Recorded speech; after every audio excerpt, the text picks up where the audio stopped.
أطيب وأسرع شاكرية رح نعملها مع بعض اليوم. بالبداية عنا هون لحمة راس عصفور، رح نضيف عليها المطيبات، البصل، القرفة، ورق الغال، الفلفل الأسود، الهيل. رح نضيف عليها المي ونسلقها لحتى تستوي تماما.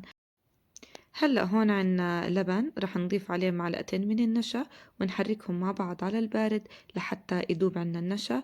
رح نضل نحركهم على النار لحتى يغلي عنا اللبن، وممنوع أبدا نشيل إيدنا عنه، لازم نضل نحرك فيه.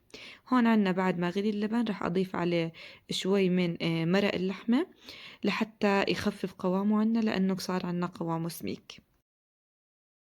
هلأ هون رح أضيف حبات من البصل، وكمان رح أضيف عليه النعنع الفريش. رح نتركهم يغلوا شوي مع بعض لحتى اللبن ياخد عنا طعم البصل والنعنع، وبعدها رح نشيلهم من اللبن لحتى يضل عنا اللبن صافي.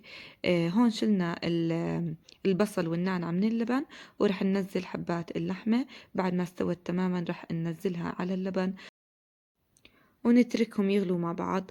آخر إشي رح نحط على اللبن معلقة سمنة، ويفضل إنها تكون سمنة بلدية لحتى تعطي نكهة طيبة. هلأ هون للوجه رح نستخدم سمنة بلدية أو أي سمنة متوفرة عندكم، شوي من البصل مفروم ناعم وشوية نعنع.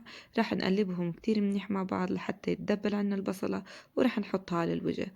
وهيك رح نقدم جنبها الرز بالشعيرية، وألف صحة وعافية.